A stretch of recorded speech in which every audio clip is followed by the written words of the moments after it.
నమస్తే, మన గాంధీగిరి వార్తలకు స్వాగతం. రామగుండం పారిశ్రామిక ప్రాంత రౌండప్. ఈరోజు గాంధీగిరి అందిస్తున్న ప్రత్యేక వార్తలు చదువుతున్నది దయానంద్ గాంధీ. వార్తల్లోని ముఖ్యాంశాలు. గోదావరికని సమ్మక్క సారలమ్మ గద్దెలు ఆధునికీకరణ. రామగుండం పోలీస్ కమిషనర్ ప్రత్యేక ప్రకటన. కన్నుల పండువగా ఎంగిలి బతుకమ్మ వివరాలు. ఈ రోజు గాంధీగిరి వార్తలను సమర్పిస్తున్నది శ్రీకాంత్ కంటి దవాఖానా. కోల్బెల్ కు కంటిపాప, అన్ని వర్గాలకు వెలుగు కిరణం. డాక్టర్ శ్రీకాంత్ సారథ్యంలో వైద్య సేవల్లో శ్రీకాంత్ కంటి దవాఖానా.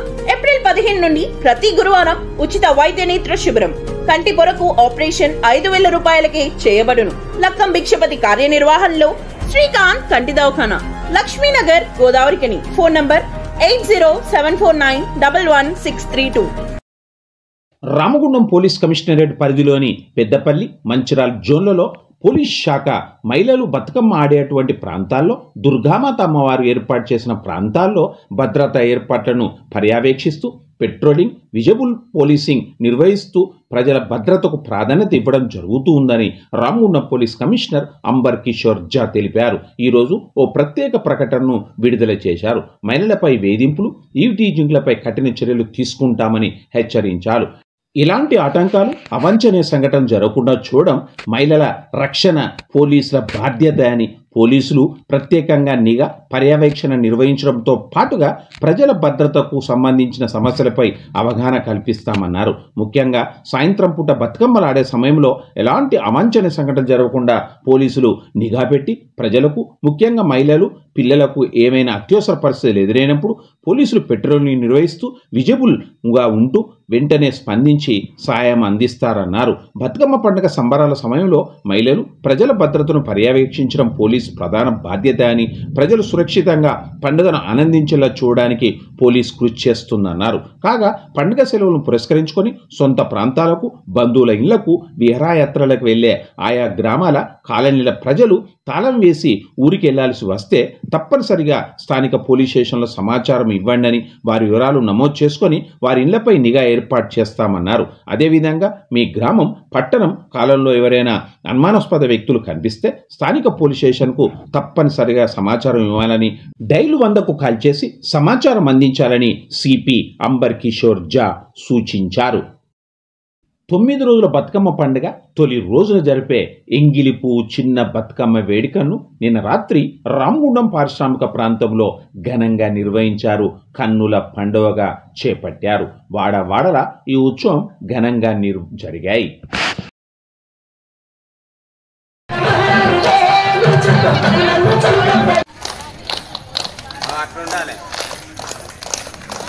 ఒక పాట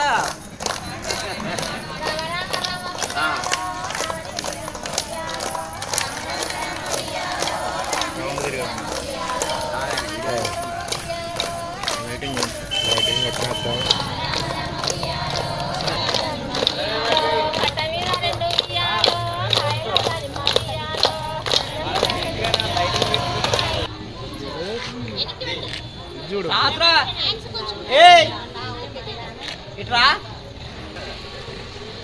సైడ్ కుంటూ అటు పోదు ఎత్తిది పెట్టు ఒకటి.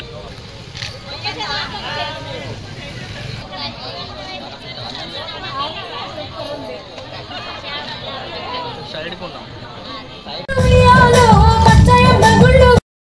మేడారం జాతరను తలపించే విధంగా ధీటుగాను గోదావరికని నగర శివార్లో సమ్మక్క సారలమ్మ జాతర గద్దెలను తీర్చిదిద్దడానికి రామగుండం ఎమ్మెల్యే రాజ్ ఠాకూర్ మకాన్ సింగ్ పూనుకున్నారు. సుమారు 3.5 కోట్ల రూపాయల సింగరేణి నిధులతో ఈ ఆధునీకరణ పనులు ఈ రోజు ప్రారంభమయ్యాయి. ఈ మేరకు ఆర్జీవన్ జనరల్ మేనేజర్ లలిత కుమార్, సింగరేణి అధికారులు ఈ పనులను పర్యవేక్షించారు. ఇందులో కాంగ్రెస్ పార్టీ నాయకులు మహంకాళి స్వామి, దీటి బాలరాజు, సింగరేణి శ్రీనివాస్, దాసరి విజయ్ కుమార్ తదితరులు ఉన్నారు. రామగుండం నియోజకవర్గంలో జరుగుతున్న అభివృద్ధి పనులలో భాగంగా గౌరవ ఎమ్మెల్యే రాజ్ ఠాకూర్ గారు మేడారం జాతర ఏదైతే జరుగుతుందో ఆ జాతరకు ధీటుగా ఇక్కడ కూడా దాదాపుగా 10 లక్షల మంది సమ్మక్క సారక్కలను దర్శించుకునే అవకాశం ఇక్కడ ఉన్నది. ప్రతి సంవత్సరం కూడా జనాలు ఎక్కువగా వస్తూ ఉన్నారు, ఇబ్బందులు జరుగుతూ ఉన్నాయనే ఆలోచనతోటి సింగరేణి అధికారులతోటి మాట్లాడి గౌరవ జీఎం గారికి ప్రత్యేకంగా పిలిపించి మాట్లాడి ఈ ప్రాంతాన్ని అంతా కూడా ప్రజలకు అందుబాటులోకి తీసుకురావాలి. ఏదైతే మేడారంకు వెళ్తే అక్కడ ఏదైతే ప్రజలు ఆ సమ్మక్క సారలక్కను దర్శించుకొని ఒక అనుభూతిని పొందుతారో అదేవిధంగా రామగుండంలో గోదావరి కళ్ళ కూడా ఏర్పాటు చేయాలని ఒక సంకల్పంతో గౌరవ ఎమ్మెల్యే గారు నిర్ణయం తీసుకొని సింగరేణి అధికారులతో మాట్లాడి దాదాపుగా 3.5 కోట్ల రూపాయలు ప్రత్యేకంగా కేటాయింపజేయడం జరిగింది. దానిలో భాగంగా ఈరోజు పనులన్నీ కూడా, ఎందుకంటే జనవరి 28, 29కే జాతర ప్రారంభమవుతుంది కనుక ఈసారి జాతర ఒక నెల ముందే వచ్చింది కనుక ఇక్కడ పనులన్నీ కూడా ప్రారంభించాలనే సంకల్పంతో గౌరవ ఎమ్మెల్యే గారు ముందుకెళ్తా ఉన్నారు. దాదాపుగా 32 సంవత్సరాల క్రితం ఇక్కడ సమ్మక్క సారలక్కను ఏర్పాటు చేస్తే గత పాలకులు ఎవరు పట్టించుకున్న పాపాన పోలేదు. ఈరోజు గోదావరి నిండితే ఇక్కడ సమ్మక్క గద్దెలు కూడా మొత్తం నిండిపోయి కనీసం ఈ ప్రాంతానికి ప్రజలు వచ్చే పరిస్థితి లేదు. ఇప్పుడున్న కాలమానం ప్రకారం అసలు ఎప్పుడు వర్షాలు వస్తున్నాయో, ఎప్పుడు ఎండలు కొడుతున్నాయో, ఎప్పుడు చలి పెడుతుందో తెలియని పరిస్థితి. ఇక్కడ ఈ ప్రాంతాన్ని అంతా కూడా సుందరంగా తీర్చిదిద్ది ఇక్కడ ఎన్ని వేల మంది, లక్షల మంది వచ్చినా కూడా 2 రోజులు మనం ఇక్కడే ఉండి అమ్మవార్లను దర్శించుకొని ఆ అమ్మవారి కృపకు పాత్రలు కావాలి అనే ఆలోచనతోటి ఇక్కడే ఉండే విధంగా ప్రజలందరూ కూడా ఒక సంతోషంగా 2 రోజులు ఇక్కడ ఉండే విధంగా గౌరవ ఎమ్మెల్యే గారు నిర్ణయం తీసుకొని ఈరోజు ఈ పనులన్నిటినీ కూడా పర్యవేక్షించేందుకు ప్రత్యేకంగా ఒకరిని నియమించి ఆ వ్యక్తి ద్వారా పనులు చేయిస్తేనే తొందరగా పూర్తి అవుతాయి అనే ఆలోచనతోటి మా అన్నగారు గౌరవ సింగరేణి సీనన్నను ప్రత్యేకంగా ఈ పనుల గురించే వారిని కూడా ఇక్కడ పనులన్నింటినీ కూడా పర్యవేక్షించమని చెప్పి వాళ్ళకి ఈ పనులు అప్పచెప్పడంతో ఈరోజు గౌరవ జీఎం గారిని, వరప్రసాద్ గారిని వీళ్ళందరినీ కూడా వెంబడేసుకొని వచ్చి తక్కువ సమయం ఉన్నది కనుక ఏదైతే సమ్మక్క సారలక్క దగ్గర రేపు ముఖ్యమంత్రి గారు వెళ్తా ఉన్నారు అక్కడ అభివృద్ధి పనులు ప్రారంభించేందుకు. కానీ అక్కడికన్నా ఒకరోజు ముందే ఈ ప్రాంతంలో పనులు స్టార్ట్ చేయాలి. అక్కడ ఏదైతే ప్లాన్ ప్రకారం ఒక పద్ధతి ప్రకారం చేస్తూ ఉన్నారో ఆ డెవలప్మెంట్ ఇక్కడ కూడా రామగుండంలో ఉండాలనే కృత నిశ్చయంతో గౌరవ ఎమ్మెల్యే గారు ఈ పనులన్నింటినీ కూడా చేయిస్తూ ఉన్నారు. రామగుండం ప్రజల పక్షాన సింగరేణి అధికారులకు గౌరవ ఎమ్మెల్యే రాజ్ ఠాకూర్ మక్కాన్ సింగ్ గారికి ప్రత్యేకమైన శుభాకాంక్షలు తెలియజేస్తూ ఉన్నాం.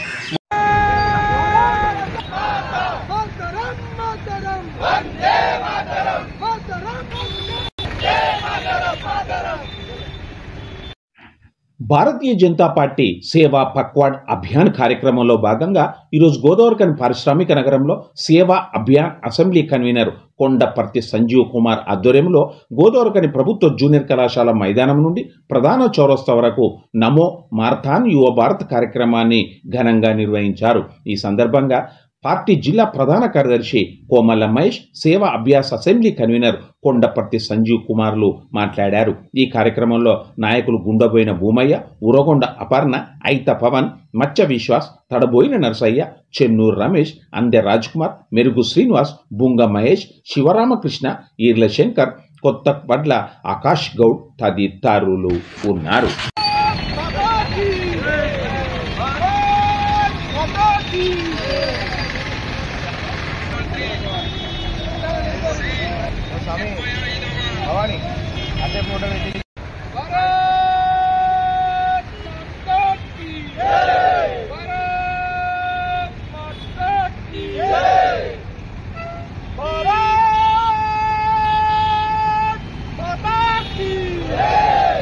ప్రధానమంత్రి నరేంద్ర మోడీ గారి నేతృత్వంలో నేడు ఈరోజు జరిగినటువంటి చారిత్రాత్మకమైనటువంటి నిర్ణయం జీఎస్టీలో సామాన్యులకు ఊరట కలిగించే విషయం. జీఎస్టీలో తగ్గింపులను స్వాగతిస్తూ భారతీయ జనతా పార్టీ ఆధ్వర్యంలో ఈరోజు నరేంద్ర మోడీ గారి చిత్రపటానికి పాలాభిషేకం చేయడం జరిగింది.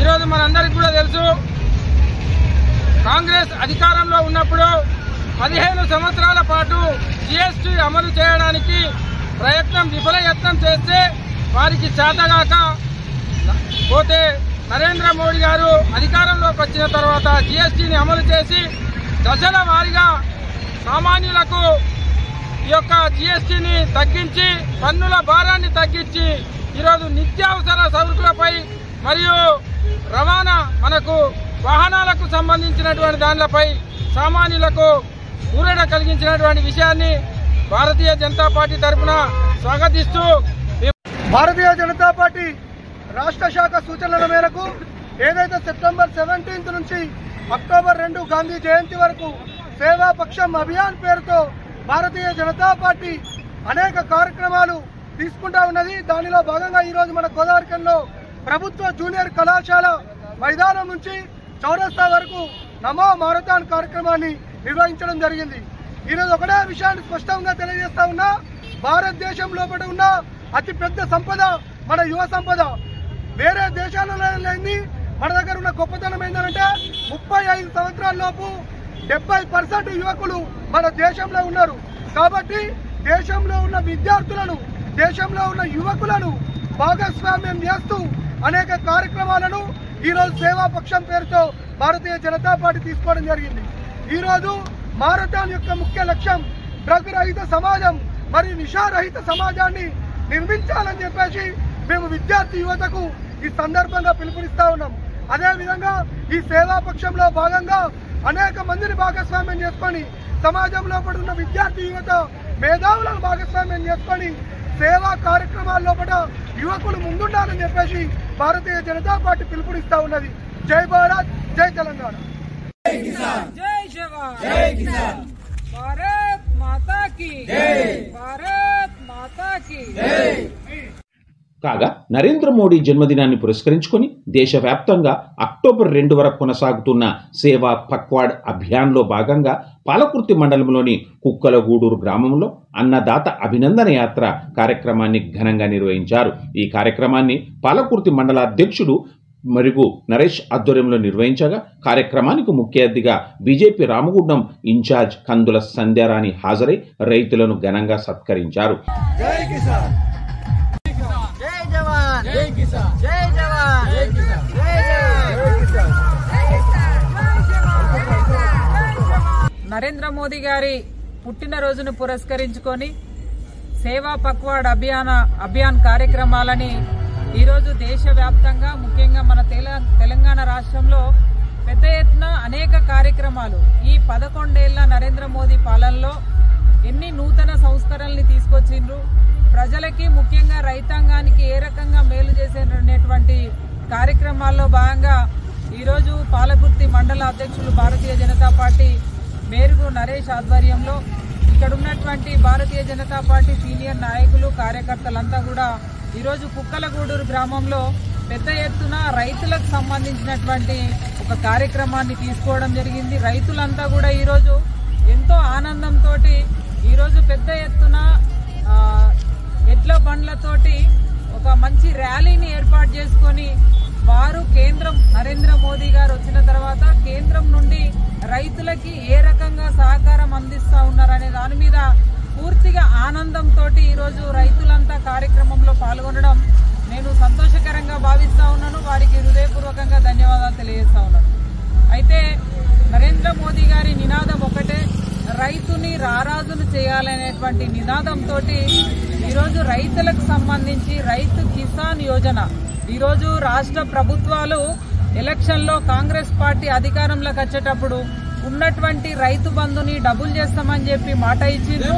ఇట్లా రైతులకు సంబంధించి అనేక అబద్ధపు హామీలనిచ్చి ఏ ఒక్క హామీని కూడా కాంగ్రెస్ పార్టీ ప్రభుత్వం నిలబెట్టుకోలేదు. కానీ ఎలాంటి హామీలు ఇవ్వకపోయినా రైతును రారాజును చేయడమే ఏకైక లక్ష్యంగా నరేంద్ర మోదీ గారు రైతులకు సంబంధించినటువంటి ఎన్నో నూతన సంస్కరణలు తీసుకొచ్చి ఇవాళ రైతుల పక్షాన నిలబెట్టినటువంటి పార్టీ నాయకుడు నరేంద్ర మోడీ గారు, భారతీయ జనతా పార్టీ. అందుకు సింగరేణి కంపెనీలో కార్మికులు ఎదురు తెన్నులు పడుతున్న 2024-25 ఆర్థిక సంవత్సరంలోని లాభాలను యాజమాన్యం ఈ రోజు ప్రకటించింది. మొత్తం 2,360 కోట్ల రూపాయల లాభాల్లో 34% కార్మికులకు పంచాలని యాజమాన్యం నిర్ణయించింది. ఈ ప్రకారం 802.4 కోట్ల రూపాయల శాశ్వత కార్మికులకు పంపిణీ చేయనున్నారు.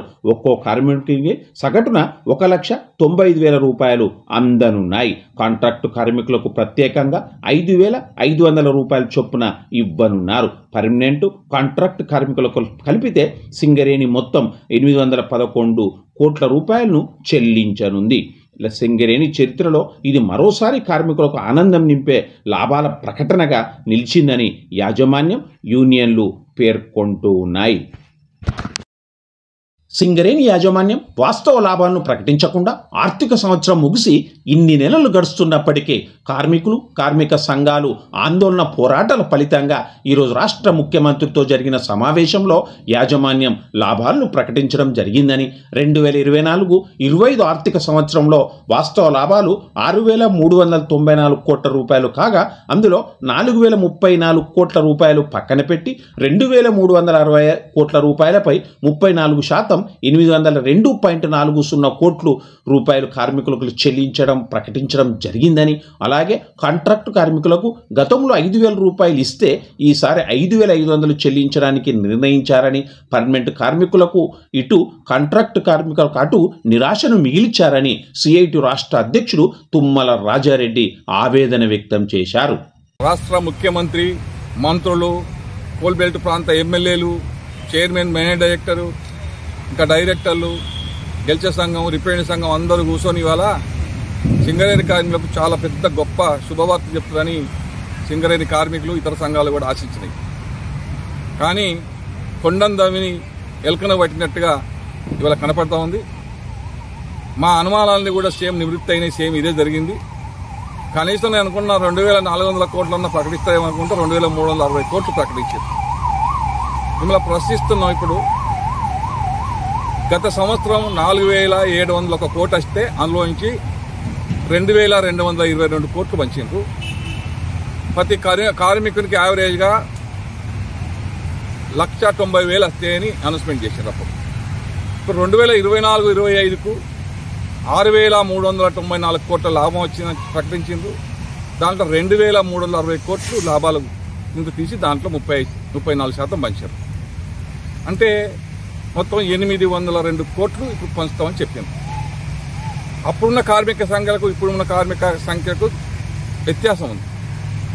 అంటే పోయినసారి 1,90,000 వస్తే ఇప్పుడు 1,95,000 యావరేజ్ అని చెప్తా ఉన్నారు. అంటే ప్రతి కార్మికునికి 5,000 పెరుగుతున్నాయి మీరు చెప్పిన లెక్కల ప్రకారం. ఇది ఏంటని అడుగుతున్నా. ఇవాళ గెలిచే సంఘం, రిపేరింగ్ సంఘం ప్రతిసారి రాజకీయ జోక్యం పెరిగింది, రాజకీయ జోక్యం పెరిగింది అంటున్నారు. నిజమే, మేము కూడా అంటున్నాం, మీరు కూడా అంటున్నారు. మరి రాజకీయ జోక్యం అయితే రాజకీయ నాయకుల దగ్గర ఎందుకు కూర్చున్నారు? స్ట్రక్చర్ మీటింగ్లు గొప్పగా యాజమాన్యం ఇంట్లో అని చెప్పి బహిష్కరించారు. చాలా సంతోషం. కానీ ఈ సమావేశం కూడా మీరు కూర్చుండకపోతే మీకు ఇంత గౌరవం దక్కేది. కనీసం మీ మాట ఏది నడిచే పరిస్థితి లేదు. ఇవాళ మిమ్మల్ని కాదు, అన్ని కార్మిక సంఘాలని ప్రతి ప్రభుత్వం నిర్వీర్యం చేసే కార్యక్రమంలో మిమ్మల్ని ముందు పెట్టి మిమ్మల్ని దోషి నిలబెట్టే కార్మికుల ముందనే గుర్తుపెట్టుకోవాలి ఫస్ట్. ఇంకా చాలా సమస్యలు ఉండే. ఇంత పెద్ద యాంత్రాంగం ఉన్నప్పుడు ఇంకా కార్మిక సమస్యలు చాలా ఉన్నాయి, పెండింగ్ ఉన్నాయి. మీరు చెప్పిన సమస్యలన్నీ చాలా ఉన్నాయి. ఏది బినామీల సమస్య ప్రభుత్వం నింపేదని మీరే చెప్పిండ్రు. ఇవాళ ఇంకా పేర్లకు ఇంక్వైరీల పేరు, విజిలెన్స్ ఇంక్వైరీల పేరు మీరే చెప్పిండ్రు. అట్లాగే పెన్షన్, ఇన్కమ్ ట్యాక్స్ కూడా ప్రభుత్వమే తెంపాలని కూడా మీరే చెప్పిండ్రు. మరి క్లర్క్ల ఎగ్జామ్ సంబంధించి పెద్ద మీటింగ్ జరుగుతున్నప్పుడు దాని నోటిఫికేషన్ సంగతి మాట్లాడాల్సిన అవసరం ఉండే. ఇలా జేఎంటీ సంబంధించిన కార్మిక సమస్య మాట్లాడాల్సి ఉండే. ఇవన్నీ ప్రభుత్వంతో ఒకప్పటిలాగా సింగరేణి యాజమాన్యం డిసిషన్ తీసుకునే స్టేజ్లో లేదు. ఇలా అన్ని సమస్యలన్నీ కూడా సొంతంటి కార్యక్రమ సమస్య కూడా ప్రభుత్వమే తెంపాలని అంటున్నారు. మరి ఇవన్నీ ప్రభుత్వమే తెంపాలనుకున్నప్పుడు, ఇంత పెద్ద ప్రభుత్వం యాంత్రాంగం కూర్చున్నప్పుడు మరి చర్చకి ఎందుకు రాలేదు? గంటన్నర లోపల అంత అడావుడి చేసేసి ఎందుకు ప్రకటించాల్సి వచ్చింది? ఇది కూడా ముందు గెలిచిన సంఘాలు రెండు కూడా కార్మికులు నివృత్తి చెప్పాల్సిన అవసరం ఉంది. అందుకని ఇంకా చాలా సమస్యలు పెండింగ్ ఉండి మాట్లాడుతారని అందరూ ఆశించిండ్రు. మీరు ఏం చెప్తారో కార్మికులకు చెప్పండి. సరే, ఎంతో కొంత లాభాలు వంచాలని తృప్తి కాదు. గతంలో తీసిన లాభాలన్నీ అప్పుడు గట్లే అన్నారు, డెవలప్మెంట్ కోసం తీసినామన్నారు. మరి అప్పుడు దాదాపు 2,000 చిల్లర కోట్ల రూపాయలన్నీ కూడా పక్కకు పెట్టింది. మరి పక్కకు పెట్టిన పైసలు ఏమైనా కాకెత్తుకపోయిందా? అప్పుడు ఎక్కడ డెవలప్మెంట్ చేసిండ్రు? క్వార్టర్లు రిపేర్ చేసిండ్రా? లేకపోతే రోడ్లు రిపేర్ చేసిండ్రా? కార్మిక వసతులు పెంచిండ్రా? లేదా స్కూళ్ళు మంచిగా పెట్టిండ్రా? మంచి హాస్పిటల్ పెట్టిండ్రా? ఏం పెట్టిండ్రా? 2,000 చిల్లర కోట్ల రూపాయలు ఎక్కడ పోయినాయి? మళ్ళీ ఇప్పుడు దాదాపు 4,000 చిల్లర కోట్లు మళ్ళీ పక్కకు పెడతాను. అంటే పేరుతో తీసిన డబ్బులన్నీ ప్రభుత్వం ఎత్తుకుపోతుందని మాకు అర్థమవుతుంది. ఇలా ప్రభుత్వానికి సంబంధించిన కోరికలన్నీ సింగరేణితో తీర్చుకుంటాను. విద్యుత్ ప్లాంట్ పెడుతున్నారు, విద్యుత్ ఫ్రీగా వాడుకుంటున్నారు. దానికి కనీసం బొగ్గు పైసలు కూడా కంపెనీకి ఇవ్వట్లేదు. అంటే యాజమాన్యాన్ని ముందు పెట్టి కార్మిక సంఘాలను బలిపెట్టి కార్మిక శ్రమతోటి ప్రభుత్వం నడుపుతున్నట్టు కనపడుతుంది. తెలంగాణ రాష్ట్ర ప్రభుత్వం ఈరోజు ప్రజాభవన్లో నిర్వహించిన సింగరేణి గని కార్మికులకు లాభాల వాటా ప్రకటన విషయంలో 41,000 మంది పర్మనెంట్ కార్మికులు పనిచేస్తూ ఉండగా సింగరేణిలో పనిచేస్తున్న సుమారు 30,000 మంది కాంట్రాక్టు కార్మికుల విషయంలో ప్రభుత్వం సింగరేణి యాజమాన్యం గుర్తింపు సంఘం పల్లెత్తు మాట కూడా మాట్లాడకుండా వారి సమస్యను అసలు ప్రస్తావనే లేకుండా విస్మరించడం, ఎంగిలి మెతుకుల్లాగా కేవలం 5,500 రూపాయల వాటాను ప్రకటించడం పట్ల తీవ్ర అభ్యంతరాన్ని, నిరసనను తాము తెలియజేస్తున్నామని టీయూసీఐ అనుబంధ ప్రగతిశీల సింగరేణి కాంట్రాక్ట్ వర్కర్స్ యూనియన్ రాష్ట్ర ప్రధాన కార్యదర్శి తోకల రమేష్ అన్నారు. ప్రజాభవన్లో సింగరేణి లాభాల వాటా పైన ప్రభుత్వము, ఎమ్మెల్యేలు, మంత్రులు, సింగరేణి యాజమాన్యము కలిసి నిర్వహించినటువంటి ఆ కార్యక్రమంలో కాంట్రాక్ట్ కార్మికుల పట్ల గుర్తింపు సంఘము, తెలంగాణ రాష్ట్ర ప్రభుత్వము, అదేవిధంగా సింగరేణి యాజమాన్యము ఈ మూడు కూడా కాంట్రాక్ట్ కార్మికులను దగా చేశాయి. 5,500 రూపాయల నామమాత్రపు వాటాను చెల్లించి చేతులు దులుపుకున్నది. ఈ విధానాన్ని మేము తీవ్రంగా నిరసన వ్యక్తం చేస్తూ ఉన్నాం.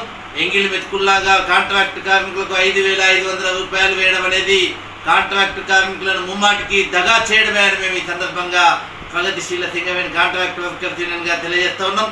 6,394 కోట్ల వాస్తవ లాభాల నుంచి కేవలం 2,360 కోట్ల రూపాయలు చూపెట్టడం, దాని నుంచి 819 కోట్ల రూపాయలను కార్మికులకు పంచినట్టుగా 34%, 35%గా ప్రగల్భాలు పలుకుతూ చెప్పుకోవడం అనేది సిగ్గుచేటు. మిగతా 4,000 కోట్ల రూపాయలు ఏ దారి వైపు మళ్ళాయో చెప్పాలనేసి మేము సందర్భంగా తెలంగాణ రాష్ట్ర ప్రభుత్వాన్ని, సింగరేణి యాజమాన్యాన్ని డిమాండ్ చేస్తూ ఉన్నాం. 34% కాదు కార్మిక సోదరులారా, దీన్ని బట్టి చూస్తే కేవలం 12% వాస్తవిక లాభాల నుంచి మనకు అందింది.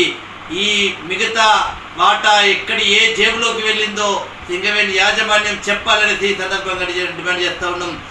కేవలం 5,500 రూపాయల వాటాను కాంట్రాక్ట్ కార్మికులకు వారి శ్రమను దోచుకున్నటువంటి సింగరేణి యాజమాన్యం చెల్లించడం అనేది దగా చేయడమే అవుతుంది. అతి తక్కువ వేతనాలు ఇచ్చి వారి శ్రమను దోచుకొని తద్వారా వచ్చినటువంటి లాభాల నుంచి బిచ్చం వేసినట్టుగా ఎంగిలి మెతుకుల్లాగా 5,500 రూపాయల వాటాను చెల్లించడం అనేది దుర్మార్గం. ఇది కాంట్రాక్ట్ కార్మికులను మోసం చేయడం, వారి శ్రమను దోచుకోవడానికి ఇది ఒక లైసెన్స్ లాగా ఉపయోగపడుతుంది తప్ప వేరొకటి కాదు. ఇప్పటికైనా సింగరేణి యాజమాన్యం, ప్రభుత్వం మరొక ఆలోచన చేయాలనేసి కాంట్రాక్ట్ కార్మికులకు కూడా వాటాను చెల్లించాలనేసి మేము ఈ సందర్భంగా డిమాండ్ చేస్తున్నాం. సింగరేణి గోదావరిఖన్ ప్రెస్ క్లబ్లో కొద్దిసేపటి క్రితం జరిగిన ప్రెస్ మీట్లో మాజీ మంత్రి, టీబీజీకేఎస్ గౌరవ అధ్యక్షుడు కొప్పుల ఈశ్వర్, టీబీజీకేఎస్ అధ్యక్షుడు మిరియాల రాజిరెడ్డి మాట్లాడారు. తీవ్ర స్థాయిలో ధ్వజమెత్తారు. సింగరేణి లాభాల వాటా విషయంలో కాంగ్రెస్ ప్రభుత్వం, ముఖ్యంగా ముఖ్యమంత్రి రేవంత్ రెడ్డి కార్మికులను నమ్మించి గొంతు కోశారని అన్నారు. లాభాల వాటకు సంబంధించినటువంటి విషయంలో కాంగ్రెస్ ప్రభుత్వం, మరి ముఖ్యంగా ఈ రాష్ట్ర ముఖ్యమంత్రి రేవంత్ రెడ్డి సింగరేణి కార్మికులను నమ్మించి గొంతు కోసిండనడంలో ఎటువంటి సందేహం లేదు. ఎందుకంటే నిన్న వాళ్ళు ఒక ఇన్విటేషన్ ప్రింట్ చేసి ఈరోజు లాభాల వాటా పంపిణీ చేస్తున్నాము, ప్రకటన చేస్తున్నాము అని అంటే కార్మిక సోదరులందరూ కూడా ఈసారి గణనీయంగా లాభాలు వచ్చినాయి. వచ్చినటువంటి లాభాలలో గత సంవత్సరం కంటే కూడా ఈ సంవత్సరం రెట్టింపు వస్తాయనేటువంటి ఆశతో ఉన్నటువంటి కార్మికుల యొక్క ఆశలను అడియాశలు చేసినటువంటి పరిస్థితి అయితే ఈరోజు వీళ్ళు ప్రకటించినటువంటి లాభాల వాటా నయవంచన తప్ప ఇంకొకటి కాదు. దీనికోసం ప్రగతి ప్రజాభవన్లో అట్టహాసంగా మొత్తం మంత్రులందరూ కూడా, రాష్ట్ర మంత్రివర్గమే మొత్తంగా ఉండి ముఖ్యమంత్రి రేవంత్ రెడ్డి స్వయంగా వచ్చి ఈ ఘనకార్యాన్ని ప్రకటించడం కోసం ఇంత పెద్ద ప్రోగ్రాం పెట్టిండంటే చాలా ఆశ్చర్యం వేస్తా ఉన్నది. ఇంత వంచడం కోసం ఇంత పెద్ద కేబినెట్ అవసరమా? ముఖ్యమంత్రి వచ్చి స్వయంగా ప్రకటించడం అవసరమా? గతంలో మేము అనేక సంవత్సరాల నుంచి లాభాల వాటా పంపిణీ విషయంలో ప్రభుత్వాలు ఏవున్నా ఎంత పారదర్శకంగా నిజంగానే ప్రభుత్వం యొక్క కంపెనీ యొక్క స్థితిగతులను బేరీజ్ వేసుకొని ఆ రోజు వచ్చినటువంటి నికర లాభాల మీద లాభాల వాటా మరి అనౌన్స్ చేసినటువంటి సంగతి మనకు తెలుసు. ఈవెన్ వాళ్ళు ప్రభుత్వంలో ఉన్న నాడు కూడా 2014 పూర్వం కూడా ఇటువంటి మోసం దగా మాత్రం ఎన్నడూ జరగాలి. కానీ ఈరోజు కూడా వన్నుకొని గత సంవత్సరం ఈ సంవత్సరం కూడా కార్మికులను నయవంచనకు గురి చేసినటువంటి పరిస్థితి అయితే కనబడతాం.